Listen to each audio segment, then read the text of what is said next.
Hey, what's up, guys? I'm here to give my thoughts on. I'm back here to give my thoughts on the Spurs winning the 2014 NBA titles.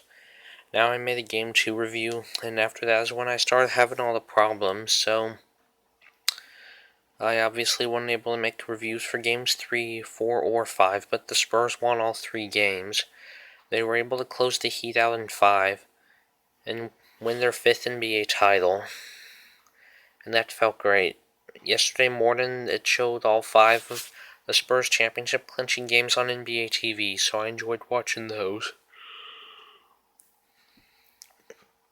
And we were able to silence all the critics who were saying that the Spurs are old, they can't win any more championships. Well, we proved we can still win, and we proved that we're not old, like everyone thought they were, like everyone thought we were, because if this finals proved that anyone was old, it proved that the Heat was old.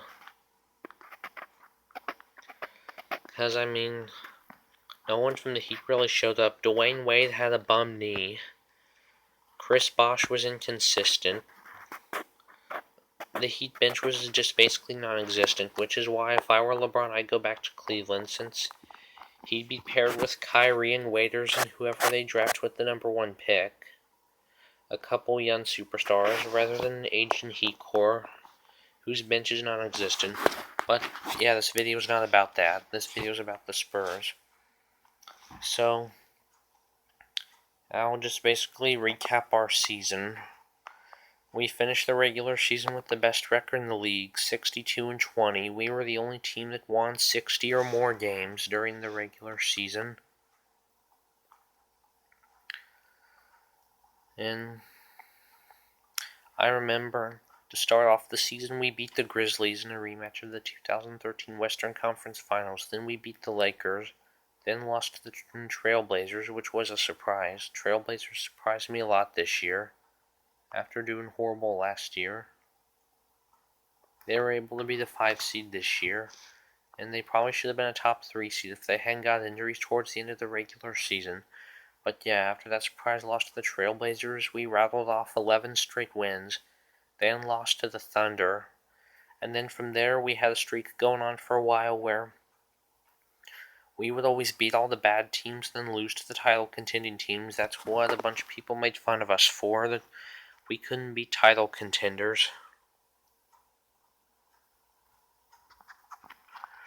But that's when Pop was clearly saving the team.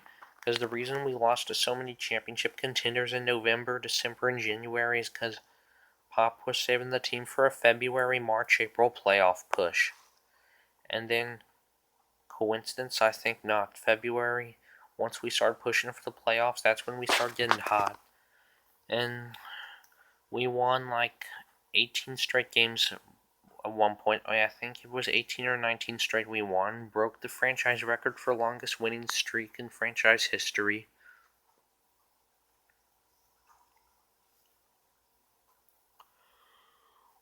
And then, first round against the Mavericks, we kinda struggled there. They surprised us, but we were able to beat them in 7. Then we beat the Blazers in 5, beat the Thunder in 6, and beat the Heat in 5. And the fact that we were able to win the finals after last year's loss, and the fact that it was against the Heat, that just made it feel really sweet.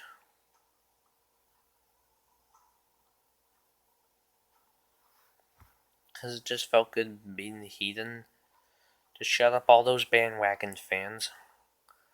As a matter of fact, for all you Heat fans out there, the only reason your team was even in the finals this year was because they were in the Eastern Conference. Because the Mavs were the team that came closest to beating us during the playoffs, which shows that they're better than you guys.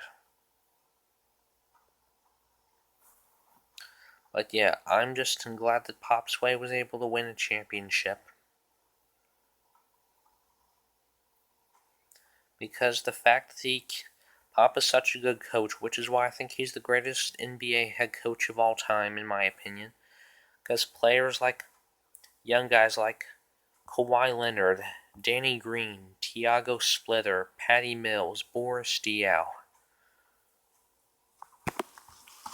Marco Bellinelli.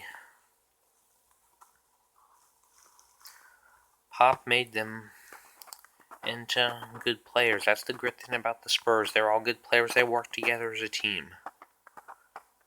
I don't think Phil Jackson could do that. The only reason that man has 11 championships as a head coach, that man's overrated because he had the privilege of coaching Jordan, Kobe, and Shaq. Pat Riley, not sure he could have done it. He got to coach the Showtime Lakers, plus the '06 Heat team, and he's been the president of the Heat Big Three. Red Auerbach. I think Red Auerbach was a good coach, but he had Bill Russell. He had lots of talented players. Now, I understand Papa's had Duncan, but he drafted and developed Duncan. See, to me, Greg Popovich, greatest NBA head coach of all time, hands down. And he's going to prove it next year when we repeat as champions. And then he claims sole possession of third place on the all-time championships by a head coach list.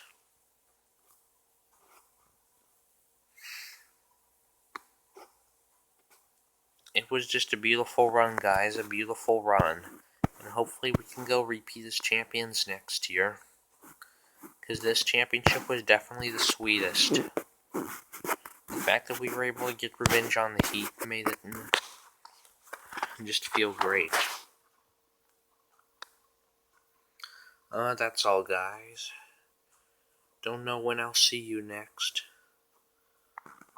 Because I probably won't get a tablet to record my videos till my birthday, which is still almost a month away. So yeah. See you guys next time. Peace.